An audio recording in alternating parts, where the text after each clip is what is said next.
अस्सलामुअलैकुम। तो भाई उम्मीद करता हूँ आप लोग जो है वो खैरियत से होंगे।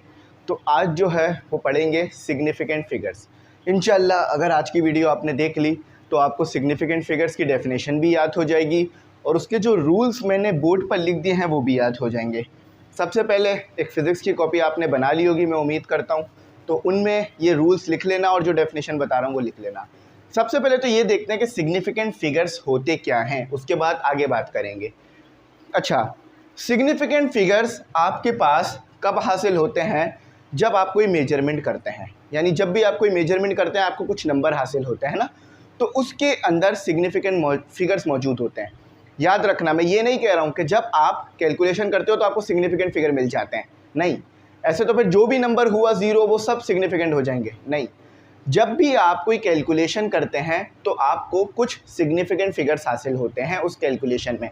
फॉर एग्जांपल आपने लेंथ कैलकुलेट की, लेंथ आपकी आई 0.001 मीटर, ठीक है। आपने दोबारा लेंथ कैलकुलेट की, एक और चीज़ की, वो आई आपके पास 1.00 मीटर। अब आपने पहचानना है कि इसमें कितने सिग्निफिकेंट फिगर हैं। अब आप बोलेंगे सर हम कोई भी काम इसीलिए करते हैं ताकि कुछ फ़ायदा हो, तो सिग्निफिकेंट फिगर हासिल करने से क्या फ़ायदा होता है? सिग्निफिकेंट फिगर हासिल करने से आपकी जो रीडिंग है वो प्रिसाइज हो जाती है, यानी एक रीडिंग दूसरी रीडिंग के करीब आ जाती है, रीडिंग बेहतर हो जाती है, प्रिसाइज। अब प्रिसाइज और एक्यूरेसी क्या है, ये आगे इसके डिफरेंसेस और डेफिनेशंस दी हुई है, वो मैं डिटेल में समझाऊंगा, ठीक है। तो ये बात आपको समझ में आ गई। डेफिनेशन याद रखना, व्हेन यू कैलकुलेट और measure anything you acquire some significant figure, आपको हासिल होते हैं कुछ सिग्निफिकेंट फिगर, ठीक है। इस एक्वायर्ड कर लेना। अब आ जाओ रूल्स के ऊपर कि सिग्निफिकेंट फिगर को पहचानने के रूल्स क्या होंगे, क्योंकि देखो ये दोनों नंबर हैं, इन दोनों नंबरों में number of significant figure same नहीं है। ऊपर वाले में सिर्फ एक सिग्निफिकेंट फिगर है, नीचे वाले में आपके पास जो है वो सिग्निफिकेंट फिगर की तादाद कितनी है, ज़्यादा या कम, ये इन रूल से आपको पता चलेगा। सबसे पहले आपने ये याद रखना है जो मैं बता रहा हूँ, ठीक है। रूल्स ये मिटा रहा हूँ इसलिए ताकि आप लोगों का ध्यान इस तरफ आ जाए। सबसे पहले रूल पे आ जाओ, जितने भी नॉन ज़ीरो नंबर इस दुनिया में पाए जाते हैं वो सब के सब सिग्निफिकेंट है, फिगर है। जितने भी नॉन ज़ीरो नंबर हैं वो तमाम के तमाम सिग्निफिकेंट फिगर्स हैं। फॉर एग्जांपल आपने अपना वेट कैलकुलेट किया और आपका वेट आया, आप खाते पीते जो है वो इंसान है, अच्छे जो है वेट है आपका, नॉर्मल वेट है, आपका वेट आया 60, ठीक है। 60 केजी नहीं होगा, ठीक है। यहाँ पर हम लगाएंगे वेट कैलकुलेट कर रहे हैं ना, तो वेट हमारे पास तो फोर्स है एक, तो वेट न्यूटन आ गया, लेकिन मैं यहाँ नंबर नहीं लगा रहा। आपके पास वेट आया 60। अब इसको ज़रा सही कर लेते हैं क्योंकि हम नॉन ज़ीरो नंबर की बात कर रहे हैं ना। तो किसी चीज़ का आपने वेट कैलकुलेट किया, वो आया 66 आपके पास, ठीक है। अब इसमें ज़ीरो तो नहीं है कोई भी, है ना, तो इसमें सिग्निफिकेंट फिगर कितने हुए, दो सिग्निफिकेंट फिगर हुए, 2। अब देखो एस एफ, अब एस का क्या मतलब है, सिग्निफिकेंट, एफ का मतलब है फिगर। तो जितने भी नॉन ज़ीरो नंबर है वो तमाम के तमाम आपके पास नॉन सिग्निफिकेंट फिगर हो गए। अब मैं यहाँ पर एक नंबर लिख रहा हूँ 693, पहले मैं यहाँ लिख देता हूँ नंबर 1, नंबर 1 लिखा मैंने 6934। अब आपने मुझे कमेंट सेक्शन में बताना है कि इसके अंदर कितने सिग्निफिकेंट फिगर हैं, ठीक है। पहले वाले सवाल के अंदर कितने सिग्निफिकेंट फिगर हैं, क्योंकि आपको रूल पता चल चुका है कि जितने भी नॉन ज़ीरो नंबर हैं वो सिग्निफिकेंट फिगर है। मैं इसका जवाब नहीं दूंगा, आप कमेंट सेक्शन में देंगे। मेरे साथ पढ़ें। पढ़ने का मतलब होता है सीखना, समझना और उसके बाद उसको याद रखना और उसके बाद उसकी प्रैक्टिस करना, ठीक है। तो हमने सीख लिया, समझ लिया, अब हम उसको याद रख रहे हैं कि कैसे सिग्निफिकेंट फिगर पहचाने जाते हैं। अब प्रैक्टिस आप करेंगे, ठीक है। मैं भी करा रहा हूँ, आप भी करें। अच्छा, any zeros between non zero digits, for example, अच्छा अगर कोई भी ज़ीरो दो नॉन ज़ीरो के दरमियान आ गया तो वो आपके पास सिग्निफिकेंट फिगर हो जाएगा। फॉर एग्जांपल आपने लेंथ कैलकुलेट की किसी भी चीज़ की 4001, 4 भी नॉन ज़ीरो नंबर है, 1 भी नॉन ज़ीरो नंबर है, उन दोनों नॉन ज़ीरो नंबर के दरमियान 2 ज़ीरो आ रहे हैं तो वो भी सिग्निफिकेंट फिगर हो गए। अब इसमें कितने सिग्निफिकेंट फिगर आए, बिल्कुल ठीक, 4 सिग्निफिकेंट फिगर आए, एस एफ, ठीक है। SF। समझ गए ना, इसमें कितने सिग्निफिकेंट फिगर आए? 4 सिग्निफिकेंट फिगर आए, 4 सिग्निफिकेंट फिगर। अच्छा, अब थोड़ा सा इसको जो है वो हम यहाँ पर एक प्रैक्टिस क्वेश्चन भी ले लेते हैं इसका, ताकि आप लोगों को ये बात याद रहे।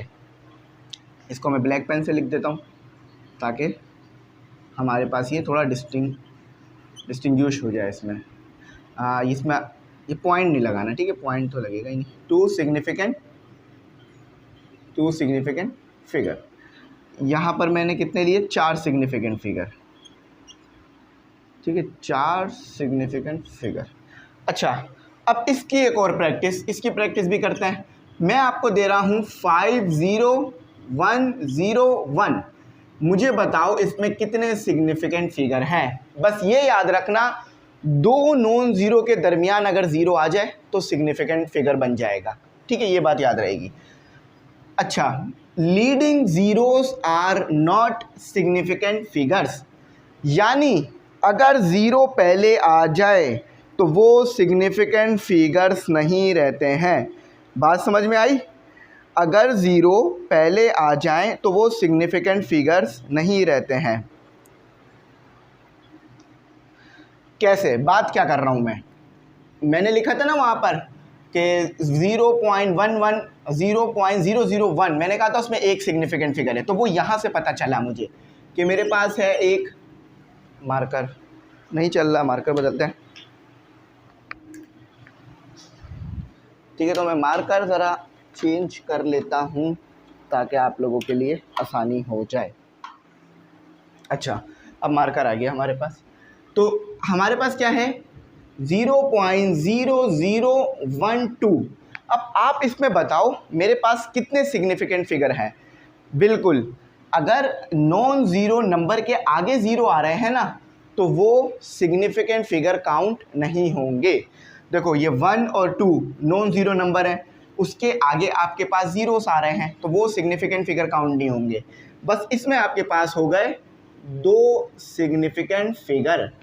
अब यहाँ पर मैं एक नंबर लिख रहा हूँ, आप मुझे बताओ 3 का जवाब कमेंट सेक्शन में कि 0.10101 इसमें कितने सिग्निफिकेंट फिगर हैं, कमेंट सेक्शन में बताओ मुझे, ठीक है। अच्छा, अब आगे, travelling zeros in a decimal number are significant. Travelling zeros, sorry travelling नहीं है, ट्रेलिंग है। ट्रेलिंग ज़ीरोस से क्या मुराद है? ट्रेलिंग ज़ीरोस से मुराद है कि ज़ीरोस आपके पास आगे आ रहे हो, ठीक है, जैसे ऐसे 1 2 0.00। अब ये आगे की तरफ ज़ीरोस आ रहे हैं और पॉइंट के बाद भी आ रहे हैं, पॉइंट से पहले, तो वो तमाम के तमाम सिग्निफिकेंट्स हो जाएंगे। देखो, अगर नॉन ज़ीरो से पहले आएंगे तो नहीं है, नॉन ज़ीरो के बाद आएंगे और डेसिमल पॉइंट भी होगा तो सिग्निफिकेंट हो जाएंगे। अब इसमें कितने सिग्निफिकेंट फिगर हुए? 5 सिग्निफिकेंट फिगर्स हुए, ठीक है, 5 सिग्निफिकेंट फिगर। अब एक एग्जाम्पल मैं आपको देता हूँ करने के लिए कि 110.0 इसमें बताइए कितने सिग्निफिकेंट फिगर हैं आपके पास, ठीक है। अच्छा, अब 5वां पॉइंट देखो, in whole without a decimal point travelling zeros are not considered significant unless indicate otherwise. अच्छा, अब इसका क्या मतलब है? देखो, आपके पास है नंबर 500, आपको तो लगेगा कि ये एक सिग्निफिकेंट है, लेकिन 5000 आगे जितने भी ज़ीरो लगा लो, ये सब सिग्निफिकेंट फिगर नहीं होंगे, इसमें सिर्फ 5 सिग्निफिकेंट है। तो जब भी डेसिमल पॉइंट नहीं आ रहा हो, डेसिमल पॉइंट जो आपके पास वो नहीं आ रहा हो और ज़ीरोस आगे आ रहे हों और इन ज़ीरो के बाद कोई नॉन ज़ीरो भी नहीं आ रहा हो, तो वो सारे के सारे ज़ीरो सिग्निफिकेंट फिगर नहीं रहेंगे, सिर्फ जो नॉन ज़ीरो नंबर है वो सिग्निफिकेंट है। तो यहाँ पर सिर्फ एक सिग्निफिकेंट फिगर है आपके पास। अब ज़रा मुझे यहाँ पर बताओ कितने सिग्निफिकेंट फिगर हैं, कमेंट सेक्शन में या नंबरिंग करके बताना, ठीक है, मैं जवाबात आपके देखूँगा। इसमें कितने सिग्निफिकेंट फिगर हैं ज़रा आप बताओ मुझे इसका जवाब। ठीक है, समझ गए ना। तो ये बात आपने इसकी याद रखनी है, तो आपके लिए जो है वो काम आसान हो जाएगा। हाँ, अगर मैं यहाँ पर पॉइंट लगा के ज़ीरो लगा देता हूँ तो ये सब के सब सिग्निफिकेंट हो जाएंगे। फिर इसके अंदर सिग्निफिकेंट फिगर्स की तादाद, ये वही बात ऊपर लिखी हुई है कि अगर डेसिमल आ रहा होगा तो फिर तमाम सिग्निफिकेंट हो जाएंगे, लेकिन अगर डेसिमल हटा दिया और ज़ीरो हटा दिया तो सिर्फ एक सिग्निफिकेंट रह जाएगा। ठीक है, तो ये आपने मुझे बताना है, मैंने आपको प्रैक्टिस दे दी है। अच्छा, अब एक पॉइंट जो बच्चों को सबसे ज़्यादा कंफ्यूज करता है, वो इधर भी इधर गिवन किया हुआ है बुक में और आपको भी बताया हुआ है, उसको देखो। रूल्स तो मैंने यहाँ पर लिखकर इजी करके एक्सप्लेन कर दिया ना, क्योंकि मुश्किल लिखे हुए थे, मैंने थोड़ा आसान किया उसे। मैंने कहा थोड़ा मैं आसान करूँ क्योंकि इसमें थोड़ा मुश्किल लग रहे थे, बच्चों को शायद समझ भी नहीं आ पा रहे हों, लेकिन मैंने इसे यहाँ पर आसान कर दिया आपके लिए। अब हमारे पास जो एक और इसका पॉइंट है, देखो यहाँ 5 पॉइंट तो मैंने एक्सप्लेन कर दिए जो एज इट इज़ बुक में भी आपको गिवन है। और डेफिनेशन पढ़ देता हूँ सिग्निफिकेंट फिगर्स की क्या है कि significant figures are the digits in a number. देखो कह रहे हैं नंबर में, पूरे नंबर को सिग्निफिकेंट फिगर नहीं कहा, मतलब ये एक नंबर है, इस नंबर में सिर्फ सिग्निफिकेंट फिगर्स मौजूद हैं, ये सब सिग्निफिकेंट फिगर्स नहीं है। जब भी उन्होंने वर्ड इस्तेमाल किया इन अ नंबर, वो ये कहते हैं सिग्निफिकेंट फिगर्स नंबर्स, उन्होंने नंबर्स नहीं कहा, उन्होंने कहा नंबर में सिग्निफिकेंट फिगर्स हैं। तो इसीलिए आपको रूल्स बताए जाते हैं उन्हें पहचानने के लिए। डेट आर मीनिंगफुल, जो कि मीनिंगफुल होते हैं। अब ये मीनिंगफुल क्यों होते हैं? क्योंकि हमें अपनी रीडिंग को प्रिसाइज करना होता है। प्रिसाइज का मैंने कहा, मैं अभी बता रहा हूँ आगे क्या मतलब होता है प्रिसाइज का, कि एक चीज़ दूसरी चीज़ के करीब हो।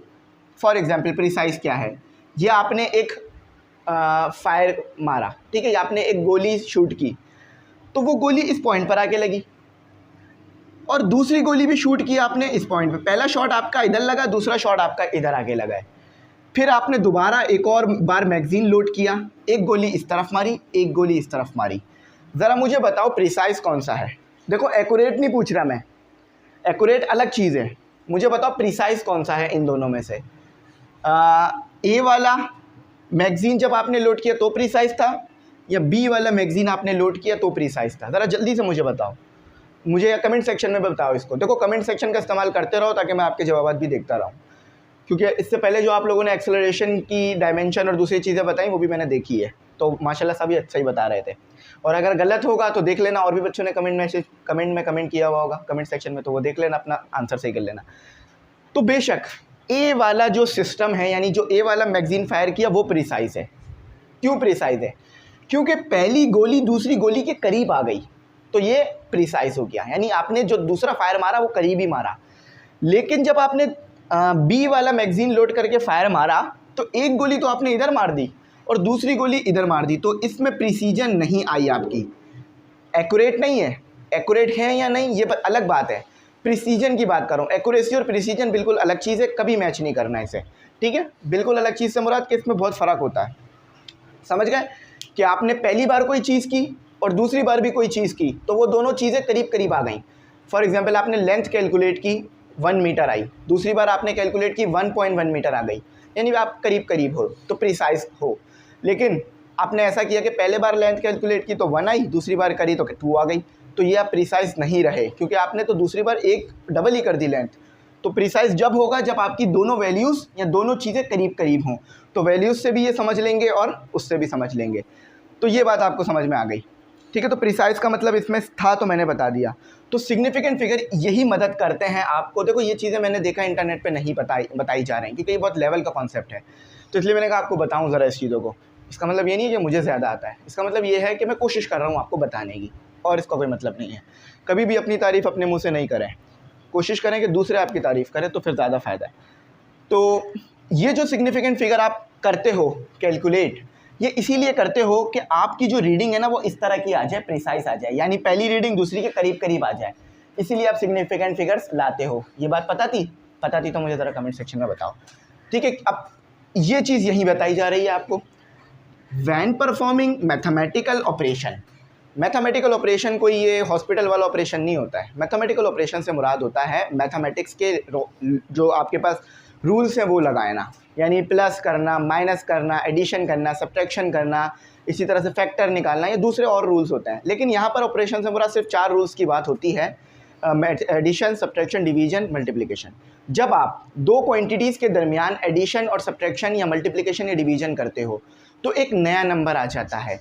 उस नए नंबर के साथ आप क्या करते हो ये यहाँ पर बताया जा रहा है और अभी मैं उसको करके भी दिखाऊंगा।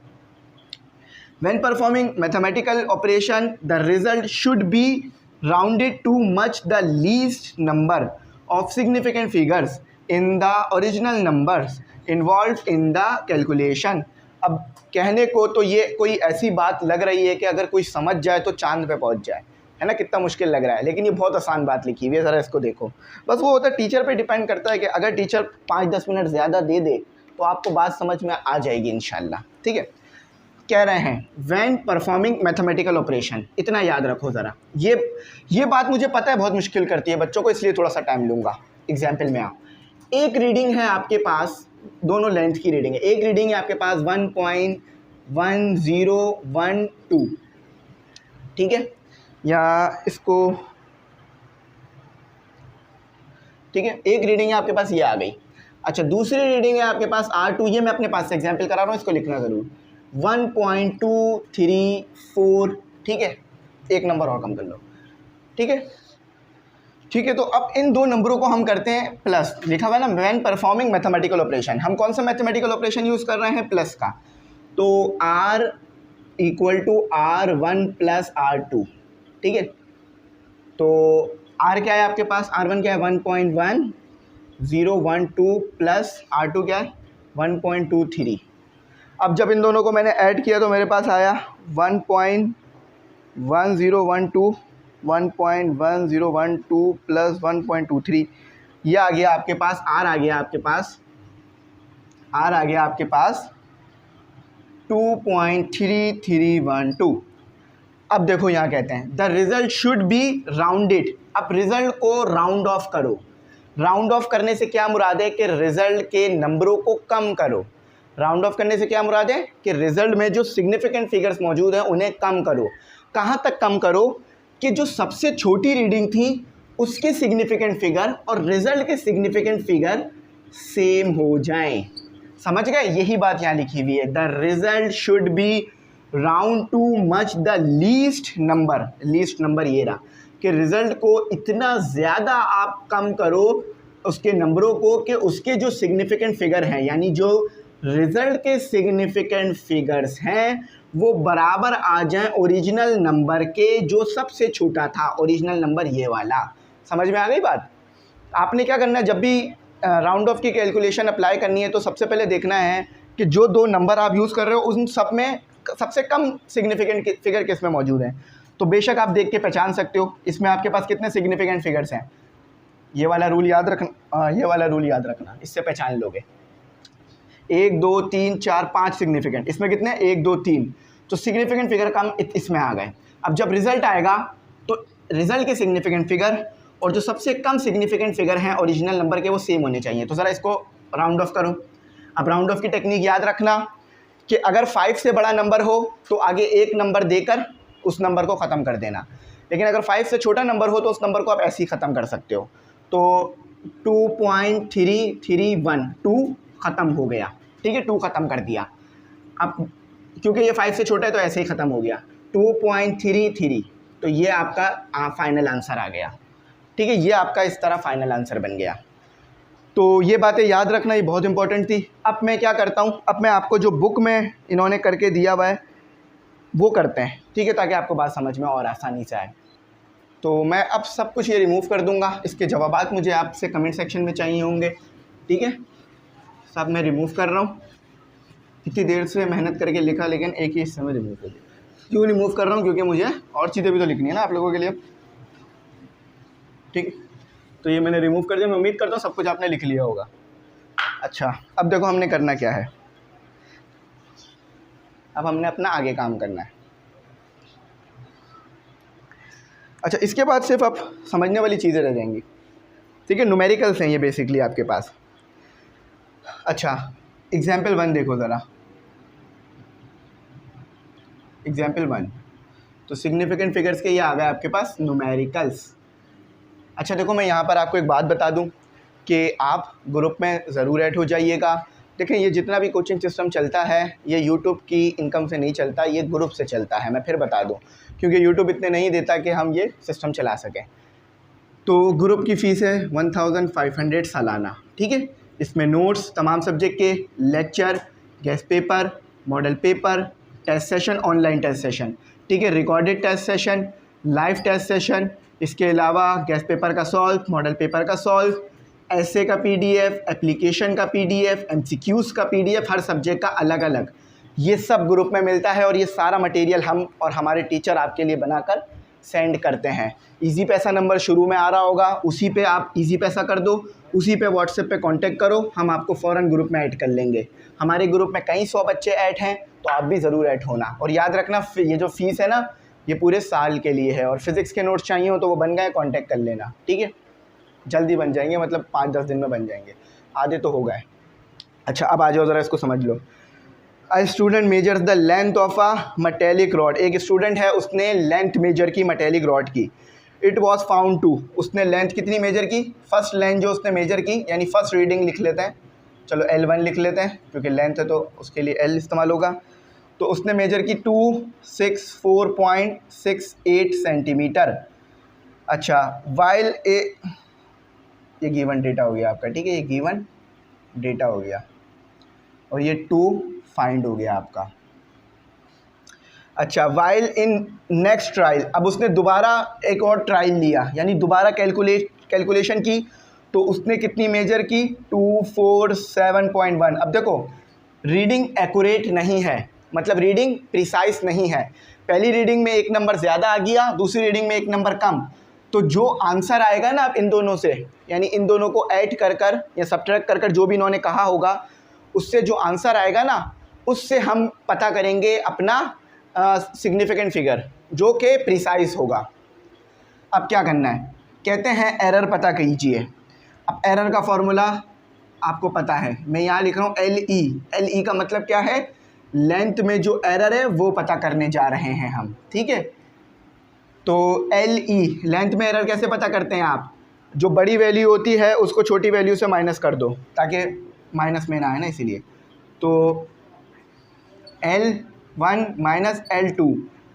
अब आपको पता होना चाहिए L1 में कितने सिग्निफिकेंट फिगर है, बिल्कुल सही 5। L2 में कितने सिग्निफिकेंट फिगर हैं 4, ठीक है। यहाँ मैं पहले लिखता हूँ वैल्यू 264.68 माइनस 247.1। अब इनको ज़रा कैलकुलेटर से माइनस कर दीजिए, कैलकुलेटर का यूज़ करो। 264.68 माइनस 247.1, ये आ रहा है 17। और ये 17 क्या है, ये रीडिंग में एरर है, ठीक है। ये जो रीडिंग में इन्होंने गलती की है ये वो गलती है। अच्छा इन्होंने भी रीडिंग में गलती कर दी, हमने भी कर दी, नहीं हमने गलती नहीं की है, ये बुक में ही गलती गिवन है। क्योंकि अगर हम 264.68 को जब माइनस कर रहे हैं 247.1 से, तो ये आ रहा है 1758, जबकि बुक में दिया गया 1768। तो 1768 नहीं बनेगा, 1758 ही बनना चाहिए। हाँ हमारा ही सही है, ठीक है। तो ये एरर है और इसे आप लिखोगे सेंटीमीटर में। सबसे पहले L1 में कितने सिग्निफिकेंट फिगर हैं ये बता दो। तो L1 में जो सिग्निफिकेंट फिगर हैं आपके पास वो बराबर वो है आपके पास 5 सिग्निफिकेंट फिगर, ऐसे लिखो 5 सिग्निफिकेंट फिगर L1 में। और L2 में कितने हैं 4 सिग्निफिकेंट फिगर। तो अब आपको आपका आंसर भी जो है वो 4 सिग्निफिकेंट फिगर तक लाना है, क्योंकि जो ओरिजिनल वैल्यू में जहाँ पर सबसे कम सिग्निफिकेंट फिगर होंगे ना उतने ही सिग्निफिकेंट फिगर आप अपने आंसर में भी ले आएंगे। तो आपके आंसर में ऑलरेडी ही 4 सिग्निफिकेंट फिगर आ रहे हैं, तो आपको अब कुछ भी कम करने की ज़रूरत नहीं है, क्योंकि देखो यहाँ भी 4 सिग्निफिकेंट फिगर थे, आंसर में भी आ गए हैं खुद ब खुद 4 सिग्निफिकेंट फिगर। तो कोई भी राउंड ऑफ करने की ज़रूरत अब आपको नहीं है यहाँ पर, ठीक है, बिल्कुल भी। तो बिल्कुल भी आपको यहाँ पर राउंड ऑफ करने की ज़रूरत नहीं है। अच्छा अब नेक्स्ट पार्ट में आपको राउंड ऑफ करने की ज़रूरत पड़ सकती है। अच्छा अब आ जाओ हमारा एग्जाम्पल 2, ठीक है, एग्जाम्पल 2 पर आ जाओ। कहते हैं एक इंजीनियर है, measure the length of wall, उसने वॉल की लेंथ मेजर की, इसे भी हम कहेंगे लेंथ 1 डेटा, ठीक है। चलो इसे लेंथ ए कह लो। देखो ये ए बी सी इसलिए करते हैं हम लोग ताकि हम पहचान सकें कि क्या है। तो उसने जो पहले वाले की जो लेंथ मेजर की वो की 2.345 सेंटीमीटर, सॉरी मीटर में कर रहा है, मीटर। अच्छा, एंड विथ, उन्होंने विथ कैलकुलेट की यानी W, तो इसे ए लिखने की ज़रूरत नहीं है क्योंकि उसने विथ कह दिया ना, तो वो W खुद ही हो जाएगा, 8.3482 metre. The area of the wall will be, area calculate करना है टू फाइंड। अब आप बोलोगे सर इसमें सिग्निफिकेंट फिगर तो पता करने के लिए नहीं कहा, बिल्कुल नहीं कहा, लेकिन ये सवाल सिग्निफिकेंट फिगर्स के ही हैं क्योंकि सिग्निफिकेंट फिगर्स के टॉपिक में आ रहा है तो इसलिए उसी के होंगे ना। अच्छा, तो सोल्यूशन लगाओ, एरिया का फॉर्मूला याद रखना, length multiply by with. Length कितनी है 2.345, वो कह रहे थे ना कोई भी मैथमेटिकल ऑपरेशन अप्लाई करो तो सिग्निफिकेंट फिगर्स जो आंसर के होंगे वो उतने ही आने चाहिए जो लीस्ट सिग्निफिकेंट फिगर आ रहे हैं आपके पास ओरिजिनल वैल्यू में। 2.345 मल्टीप्लाई 8.432, सिग्निफिकेंट फिगर कितने ज़्यादा आ गए हैं इसमें, 89029। अब लेंथ में सिग्निफिकेंट फिगर कितने हैं, एल में सिग्निफिकेंट फिगर कितने, शॉर्ट फॉर्म में लिख रहा हूँ क्योंकि आपको बताना है, ये 4 आ रहे हैं, 1 2 3 4, 4 सिग्निफिकेंट फिगर। विथ में सिग्निफिकेंट फिगर कितने हैं, 1 2 3 4 5 सिग्निफिकेंट फिगर। बिल्कुल सही, समझ गए ना। अब आंसर को कहाँ तक लेके जाना है, सबसे छोटे सिग्निफिकेंट फिगर तक ले जाना है। तो आंसर में टोटल कितने सिग्निफिकेंट आ रहे हैं, मीटर का स्क्वायर, 1 2 3 4 5 6 7 सिग्निफिकेंट फिगर आ रहा है। तो इन 7 सिग्निफिकेंट फिगर को आपने 4 सिग्निफिकेंट फिगर बनाना है। तो यहाँ पे काम शुरू करते हैं, आप राउंड ऑफ शुरू करते हैं, राउंड ऑफ शुरू करते हैं। सबसे पहले तो 9 है, 9 5 से बड़ा नंबर है, तो राउंड ऑफ करने के लिए आप क्या करोगे, एक आगे कैरी दे दोगे और 9 को ख़त्म कर दोगे। A = 19890 हो गया। 3 5 से छोटा नंबर है तो कैरी दिए बगैर ख़त्म कर दोगे,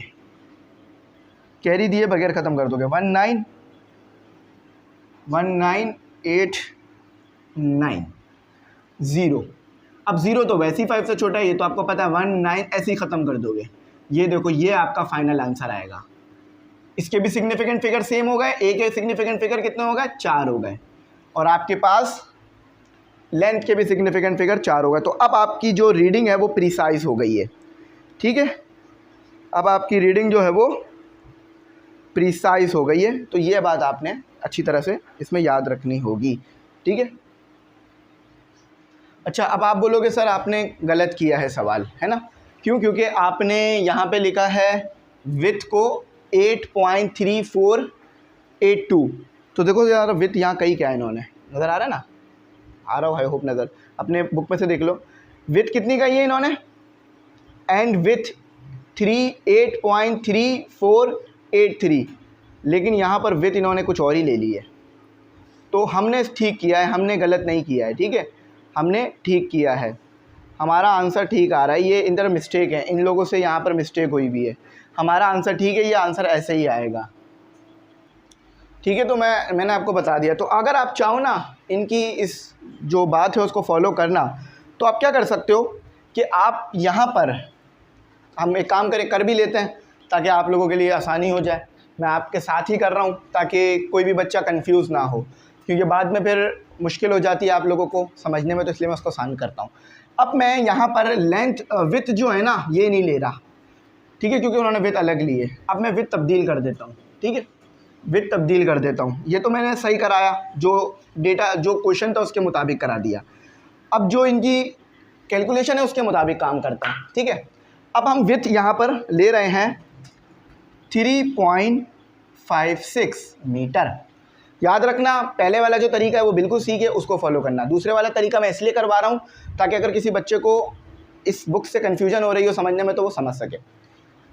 अच्छा, अब ज़रा देखो, सिग्निफिकेंट फिगर्स पहचान लो कितने, वो आप देख पा रहे हो 4 हैं और 3 हैं। तो एरिया कैसे कैलकुलेट करोगे, 2.345 विथ मल्टीप्लाई 3.56, तो एरिया आपके पास कितना आएगा, ज़रा कैलकुलेट करो कैलकुलेटर से। 2.345 मल्टीप्लाई 3.56, तो 8.3482 मीटर स्क्वायर। लेंथ में सिग्निफिकेंट फिगर की तादाद 4 थी, ठीक है, 4 थी सिग्निफिकेंट फिगर। विथ में सिग्निफिकेंट फिगर की तादाद 3 थी सिग्निफिकेंट फिगर। अब इस 5 सिग्निफिकेंट फिगर को 3 सिग्निफिकेंट फिगर में लेकर आओ, राउंड ऑफ करो, कैसे आएगा, 8.3425 से छोटा नंबर है तो ऐसे ही ख़त्म कर दिया। अच्छा, उसके बाद 8 5 से बड़ा है तो एक कैरी देके ख़त्म कर दिया, तो 5 मीटर स्क्वायर। अब ये बुक की तरह कर दिया मैंने, अगर मैंने विद बुक की तरह ली है तो। अब मैच करते हैं, देखो ठीक है गलत है, तो देखो बिल्कुल ठीक है। ठीक है, जो पहले मैंने वाला कराया था वो मैंने आंसर को करेक्ट करा था, यानी उसमें बुक में जो कैलकुलेशन में विथ अलग ली गई है और क्वेश्चन में विथ अलग दी है। फॉर एग्जांपल इसको इस तरह समझो कि जो डेटा था ना उसमें उन्होंने विथ दी, विथ उन्होंने उसमें दी क्या कहते हैं 8.3482, लेकिन कैलकुलेशन करते वक्त उन्होंने विथ 8 के बजाय 3.56 रख ली, तो ये फ़र्क था, तो उसको मैंने ठीक करा दिया, तो ये बुक की तरह हो गया। अच्छा, अब एक और सवाल है वो करते हैं, उधर कर लेते हैं। ये एग्जाम्पल 3 है आपके पास।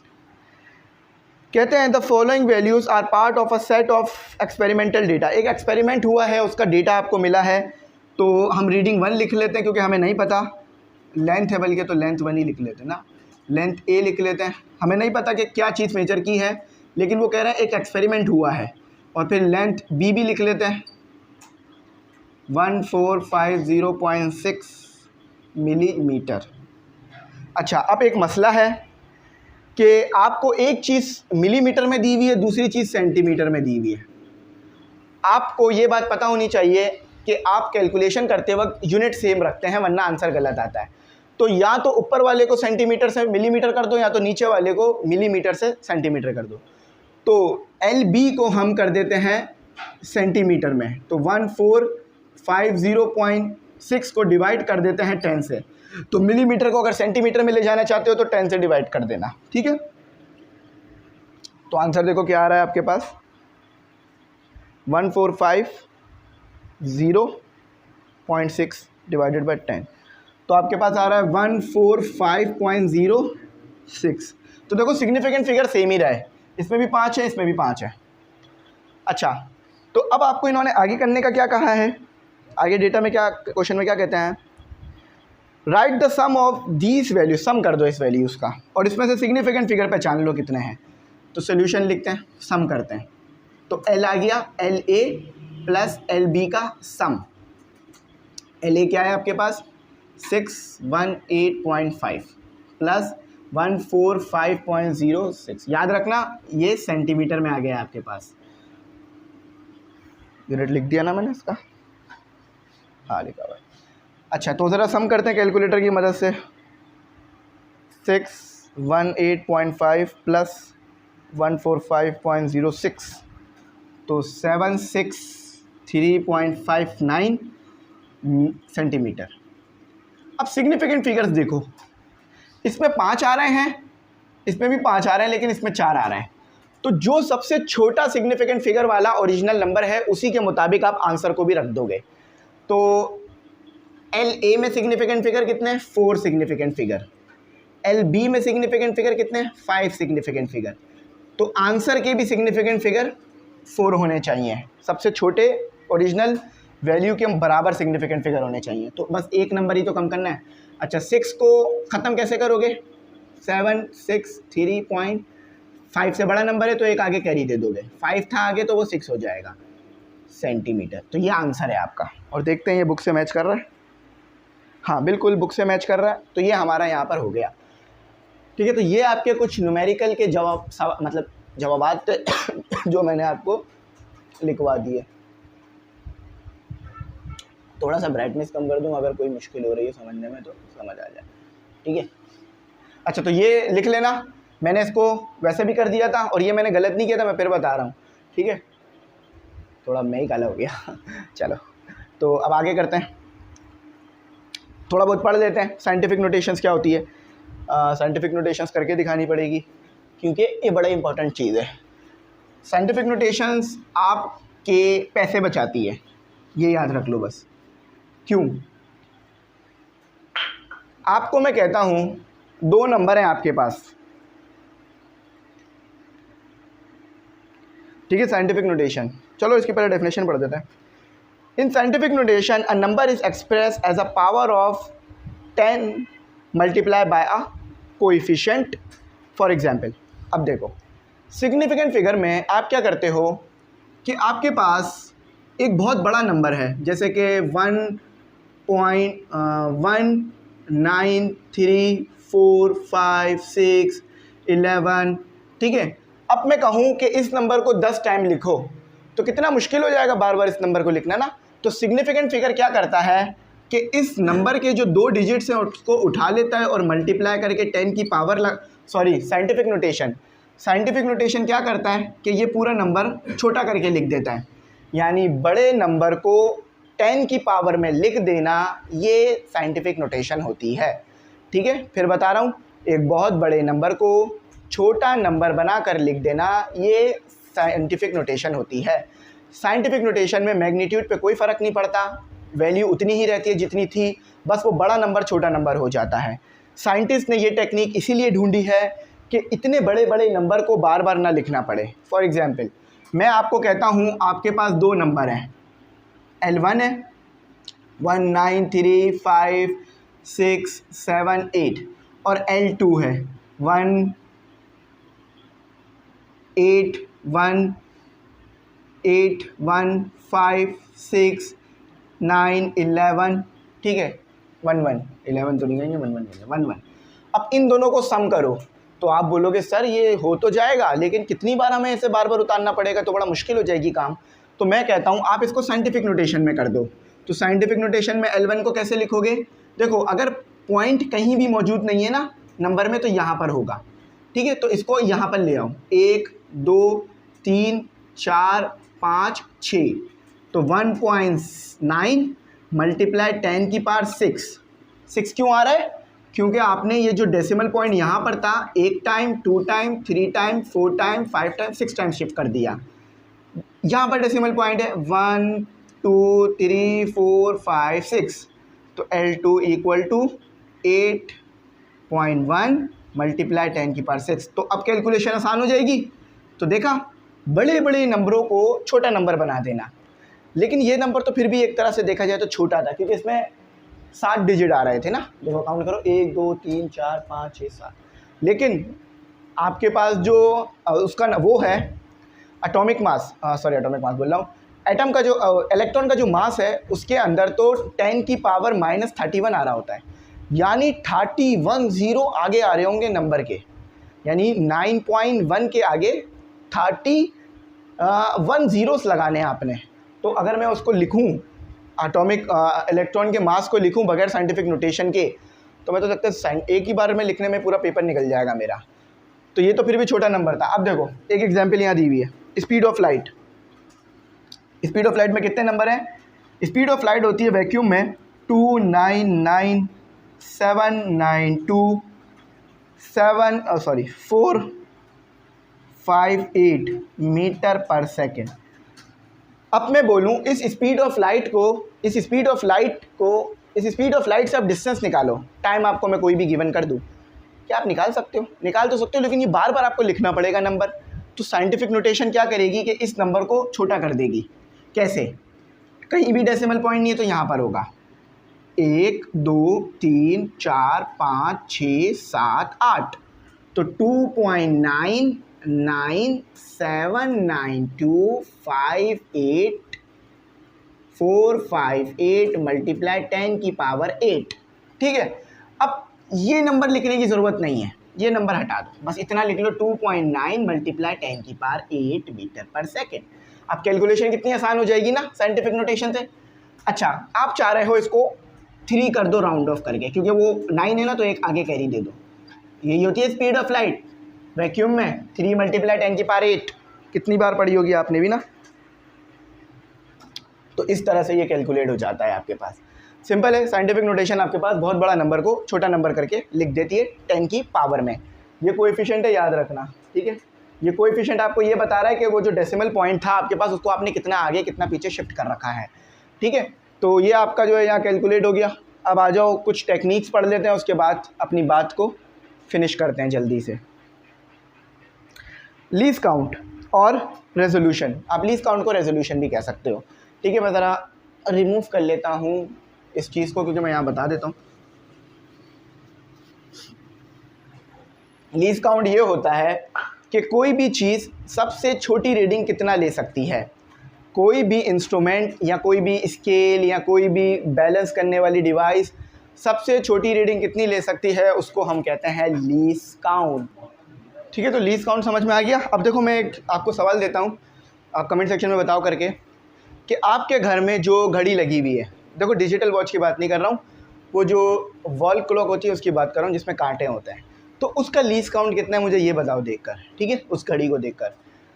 अच्छा, तो कोई भी चीज़ जो सबसे कम रीडिंग ले सकती है उसको हम कहते हैं लीस्ट काउंट, ठीक है। कोई भी इंस्ट्रूमेंट, जैसे एक स्केल बना हुआ नज़र आ रहा होगा यहाँ पर, तो ये स्केल सबसे कम जो रीडिंग ले सकता है वो 0.1 सेंटीमीटर की ले सकता है। इसके डिवीज़न देखो, इसके डिवीज़न में जो सबसे छोटा नंबर नज़र आ रहा है ना ज़ीरो के बाद, ज़ीरो से पहले, उसको देखो, ठीक है। तो 0.1 सेंटीमीटर की सबसे छोटी रीडिंग ले सकता है ये आपके पास, ठीक है। तो लीस्ट काउंट समझ में आ गया, बाकी यही बात लिखी हुई है। अच्छा देखो, लीस्ट काउंट इन्वर्सली प्रोपोर्शनल होता है प्रिसीजन के, मतलब लीस्ट काउंट को लिखते हैं LC से, और इन्वर्सली प्रोपोर्शनल है प्रिसीजन के, P के। पूरी स्पेलिंग लिख देते हैं, प्रिसीजन मतलब क्या है, जितना ज़्यादा अच्छा कैलकुलेट करेगा, जितनी कम वैल्यू आपकी कैलकुलेट करेगा आपका इंस्ट्रूमेंट, उतनी ही ज़्यादा प्रिसीजन बढ़ेगी।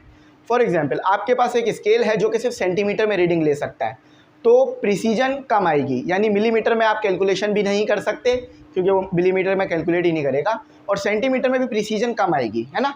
लेकिन आप अब सेंटीमीटर वाली कैलकुलेशन मिलीमीटर के स्केल से कर लो तो प्रिसीजन और बढ़ जाएगी, यानी आपकी और अच्छी वैल्यू आएगी।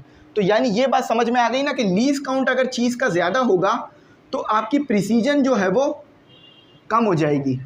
यानी अगर आपके पास लीस्ट काउंट मिलीमीटर के बजाय सेंटीमीटर में है तो सेंटीमीटर की कैलकुलेशन में आपके पास थोड़ी आगे पीछे वैल्यू आएगी।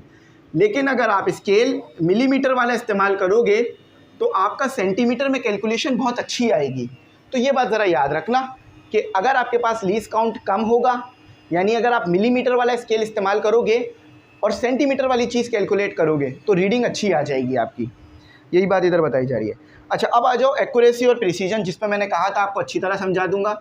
तो ज़रा एक्यूरेसी और प्रिसीजन को देखो। कहते हैं ना तुम एक्यूरेट हो, यानी किसी और चीज़ के हिसाब से आपको देख रहे होते हैं। प्रिसीजन कहते हैं यार तुम प्रिसाइज हो, यानी अपनी ही चीज़ के मुताबिक आपको देखा जा रहा है, आपकी चीज़ के मुताबिक ही आपको देखा जा रहा है। फॉर एग्जाम्पल ये एक होल है, निशाना लगा रहे हो आप, ठीक है। यहाँ भी आपके पास एक होल है, निशाना लगा रहे हो आप, ठीक है। यहाँ पर एक डॉट है। अब दोनों डॉट पर आप निशाना लगा रहे हो, ये बात आपको बहुत अच्छी तरह समझ में आ जाएगी। आपने, मैं ज़रा दूसरा मार्कर ले लेता हूँ। अच्छा, आपने फर्स्ट टाइम निशाना लगाया, फायर किया, आपका यहाँ पर आके लगा, तो आप कह सकते हो कि आपकी एक्यूरेसी अच्छी है, ठीक है। आपकी एक्यूरेसी अच्छी है, क्यों? क्योंकि आपने बहुत करीब मारा है, ठीक है, बहुत करीब मारा है। आपने दोबारा निशाना लगाया लेकिन यहाँ पर आके लगा, तो आपकी एक्यूरेसी ख़राब है, बात तो क्लियर है। अब आपने दोबारा फायर किया, आपका निशाना दोबारा यहाँ पर आके लगा, आपकी एक्यूरेसी सही है, दोबारा आपने सही फायर किया। लेकिन आपने अब दोबारा यहाँ फायर कर दिया, तो आपकी एक्यूरेसी तो सही नहीं है लेकिन प्रिसीजन सही है। क्यों? क्योंकि आपने दोबारा वहीं पे फायर मारा जहाँ पर पहले मारा था, तो आपको आपके मुताबिक देखा गया। अगर आपने पहला काम जो किया है और दूसरा काम करीब करीब आ रहा है, यानी पहली कैलकुलेशन दूसरी कैलकुलेशन के करीब करीब आ रही है, या पहला जो निशाना लगाया है वो दूसरे निशाने के करीब करीब आ रहा है, तो ये आपकी प्रिसीजन हो गई। चाहे आपने जहाँ पर निशाना लगाना था वहाँ से दूर ही क्यों नहीं लगाया है, कोई मसला नहीं है, लेकिन आपने करीब करीब कर ही दोनों बार फायर मारा है, ठीक है। लेकिन यहाँ पर आपकी एक्यूरेसी भी ठीक है और प्रिसीजन भी ठीक है। कैसे?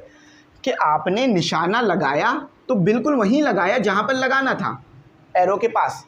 आप कोशिश करते हो ना, जो बिल्कुल बीच वाला रेड स्पॉट है उस पर फायर मारो या उसके ऊपर तीर मारो, तो ये आपने बिल्कुल ठीक काम किया। और दूसरा वाला काम भी आपने बिल्कुल ठीक किया। क्यों? क्योंकि आपने बिल्कुल करीब मारा। ये आप शूटिंग कर रहे हो, समझ लो एक शूटिंग रेंज में शूटिंग होती है ना, तो उसमें वो कोशिश करते हैं कि बिल्कुल ऐसी जगह पे मारा जाए जहाँ पर वो रेड स्पॉट हो। तो अगर आपका पहला वाला शॉट दूसरे वाले शॉट के बहुत करीब है तो आपका जो निशाना है वो प्रिसाइज है। और अगर वो दोनों चीज़ें आपकी उसके करीब हैं जहाँ पर आपने निशाना लगाना था, तो आपका आंसर मतलब आपका जो निशाना है वो एक्यूरेट भी है। तो समझ गए ना एक्यूरेसी और प्रिसीजन में फ़र्क, कि पहले वाली चीज़ दूसरे वाली चीज़ के करीब हो वो प्रिसीजन हो गई, और अगर आपको जहाँ पर निशाना लगाने के लिए कहा गया था वहीं पे निशाना लगाया है तो ये एक्यूरेट हो गया। यही बात यहाँ लिखी हुई भी है।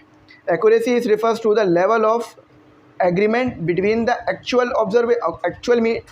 Actual measurement and the absolute measurement. Absolute measurement यानी जहाँ पर आपको कहा था आपने वहीं पे मारा है, तो ये आपकी एक्यूरेसी हो गई। Precision suggest the level of variation that happen in the values of several measurements of the same factor. आप बार बार चीज़ को कैलकुलेट कर रहे हो लेकिन सेम फैक्टर आ रहा है, एक जैसी चीज़ आ रही है, तो आप प्रिसाइज आ रहे हो। It represent how closely the result agree with the standard value. आपके पास स्टैंडर्ड ये था, यहाँ पर आपको मारना था जब भी आप जीतोगे, लेकिन आपने करीब तर ही मारा है तो आप एक्यूरेट आ गए हो। प्रिसीजन में ऐसा कुछ नहीं होता।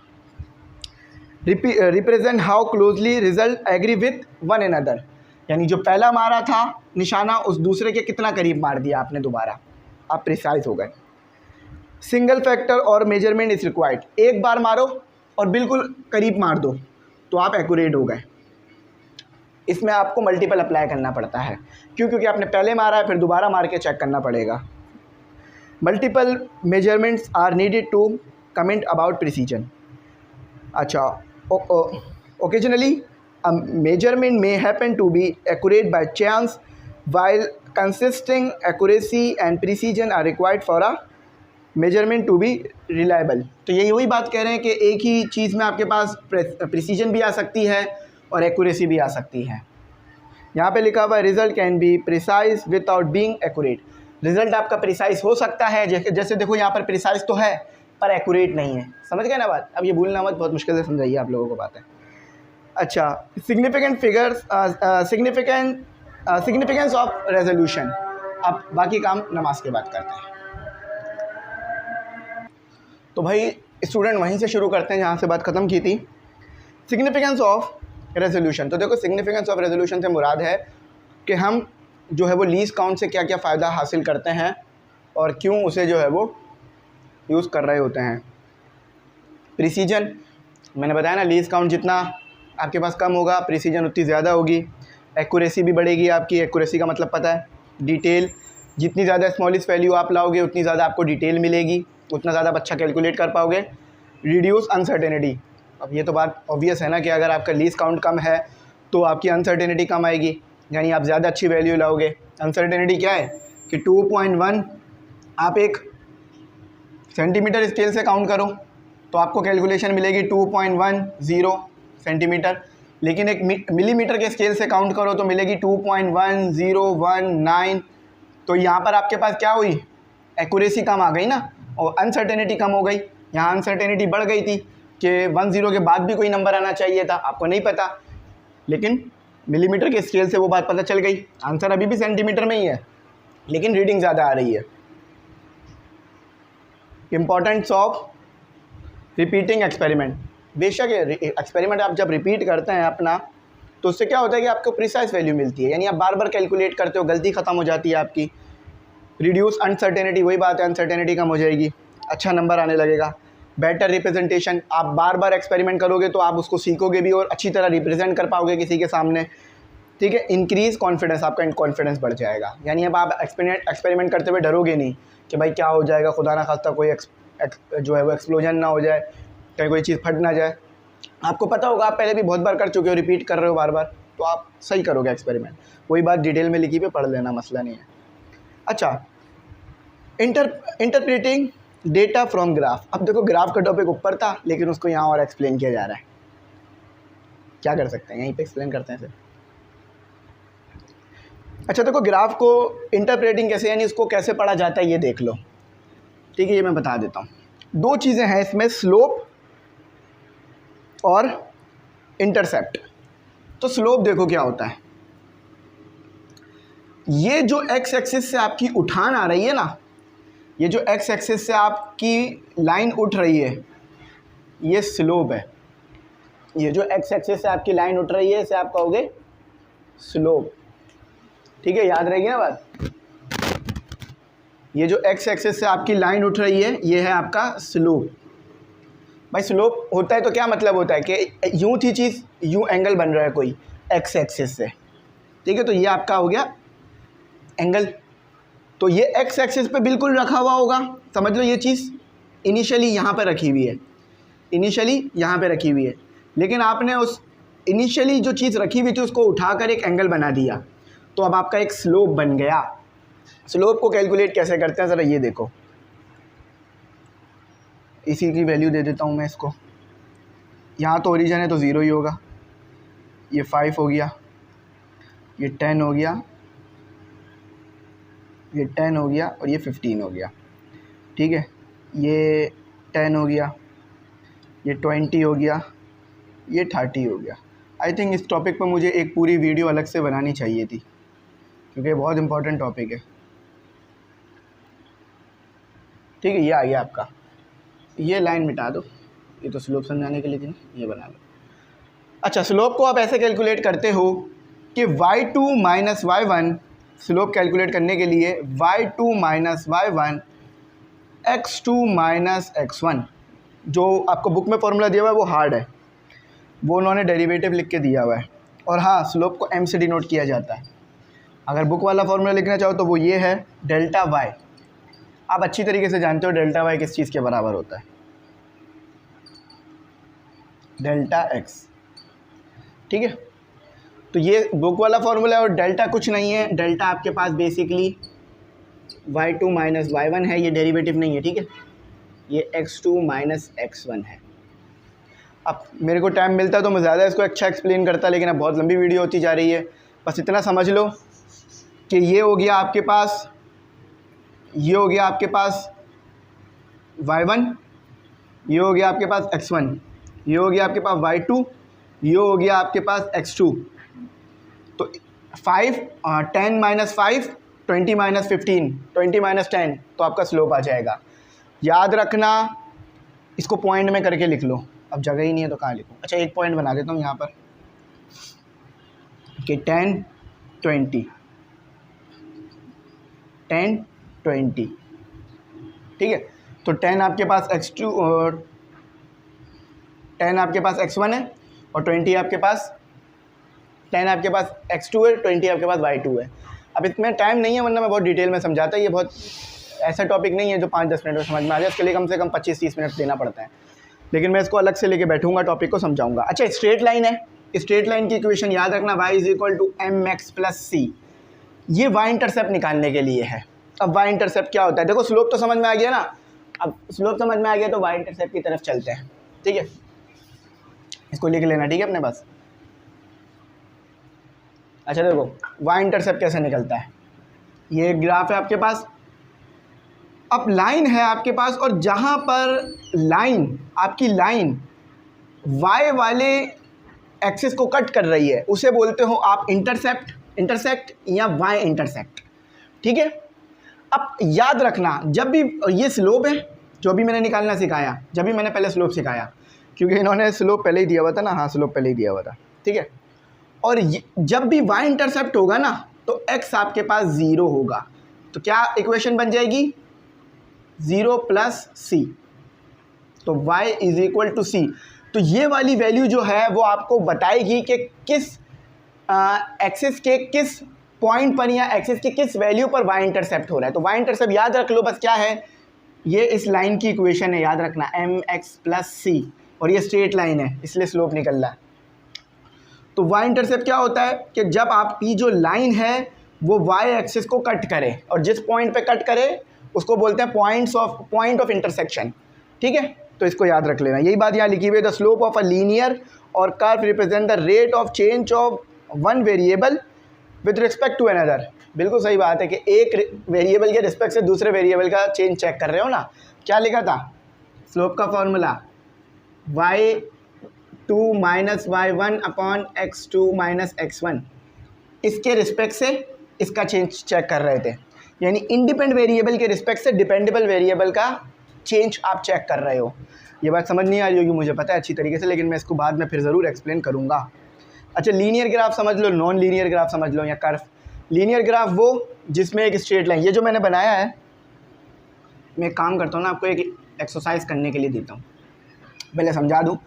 जब भी स्ट्रेट लाइन बनेगी, चाहे वो हॉरिजॉन्टल हो, वर्टिकल हो, किसी भी तरह की हो, वो लीनियर ग्राफ है। ठीक है, इसको इतना ही समझो। और जब भी कोई कर्व आएगा ना, कर्व, तो ये नॉन लीनियर ग्राफ है। लीनियर का मतलब होता है स्ट्रेट, सीधा। देखो मेरा हाथ अभी सीधा है, अब मेरा हाथ कर्व में आ गया, तो ये बस बात होती है। इसको इस तरह समझो, मैं आपको दो चीज़ें बना के दे रहा हूँ, ए और बी, ये दोनों ग्राफ्स हैं। इसमें से लीनियर कौन सा है, नॉन लीनियर कौन सा है, ज़रा मुझे बताओ। ठीक है, हो सकता है दोनों लीनियर हो, हो सकता है दोनों नॉन लीनियर हो, तो ये मुझे बताओ। ठीक है, तो लीनियर समझ गए ना, जहाँ पर स्ट्रेट लाइन आ रही होगी वो लीनियर। और ये ग्राफ की जो है वो आपके पास टाइप्स होती है, linear graph, non linear graph. और नॉन लीनियर ग्राफ यानी जिसमें कर्व बन रहा होगा, आप देख के ही पहचान सकते हो कर्व किस तरह का होता है और नॉन कर्व किस तरह का होता है। तो कमेंट सेक्शन में मुझे पता करना है, आप लोगों ने ज़रूर बताना है कि ए वाला ग्राफ लीनियर है या बी वाला ग्राफ लीनियर है। तो आप लिख के मुझे कमेंट सेक्शन में मैसेज कर दो जल्दी से, ताकि मैं जवाबात आपके देखता रहूँ। यहाँ कंप्लीट हुआ हमारा काम। देखो मैंने सब चीज़ें डिटेल में समझाई हैं। ये टॉपिक इतना आसान नहीं है जितना इसमें इन्होंने छोटा सा लिख दिया गया है, ये काफ़ी बड़ा टॉपिक है। अगर मैं इसको डिटेल में समझाऊँ ना अभी, तो मुझे कम से कम ये 1 घंटा सिर्फ स्लोप समझाने में लगेगा, सिर्फ 1 घंटा, क्योंकि मुझे खुद समझने में अपना पूरा 1 साल 2 साल लग गया, तो समझाने में कम से कम 1 घंटा तो लगेगा। लेकिन फिर भी मैंने जितनी डिटेल्स देनी थी दे दी हैं। आगे ग्राफ फिर आएगा स्टडी करते वक्त, तो मैं उसमें डिटेल में ले जाऊंगा। ठीक है, लेकिन हुआ तो मैं लीनियर और नॉन लीनियर ग्राफ पे एक अलग वीडियो अपलोड कर दूंगा। ठीक है, मुझे कमेंट सेक्शन में बता देना कि सर स्लोप लीनियर ग्राफ और नॉन लीनियर ग्राफ पे एक अलग वीडियो अपलोड कर दें। बल्कि मैं ज़रूर करूँगा क्योंकि ये टॉपिक बहुत इंपॉर्टेंट है। ठीक है, तो मैं उम्मीद करता हूँ मेरी बात समझ में आई होगी। तो भाई ग्रुप में ज़रूर ऐड होइएगा। आप लोग देख रहे हैं हम घंटों आपके लिए काम करते हैं, ये सब आपकी वजह से होता है, क्योंकि आप फीस पे करते हैं तो हम लोग पढ़ाते हैं। क्यों? क्योंकि भाई हमें भी तो अपने खर्चे चीज़ें निकालनी होती है ना, तो इसीलिए। क्योंकि भाई ये जो आपको पता है बिजली के बिल कितने ज़्यादा बढ़ते जा रहे हैं, ये इलेक्ट्रिसिटी, ये जो इक्विपमेंट हैं, ये सब आप लोगों के सपोर्ट से ही आ पाते हैं। तो ग्रुप में ज़रूर ऐड होइएगा, वहाँ पर आपको तमाम मटेरियल मिलेगा। ग्रुप में इसलिए ऐड होने के लिए नहीं कह रहा हूँ कि आप लोग सपोर्ट करें, नहीं, ग्रुप में इसलिए ऐड होने के लिए कह रहा हूँ कि चीज़ें चलती रहें, आप लोगों को भी सीखने के लिए मिले, और हम इसी तरह आपको ऑनलाइन यूट्यूब पर पढ़ाते रहें, क्योंकि और भी टीचरों की फ़ीस पे करनी होती है ना, इसीलिए कह रहा हूँ। तो थैंक्स फॉर वॉचिंग। अल्लाह हाफ़िज़। अपनी कीमती दुआ में मुझे ज़रूर याद रखना।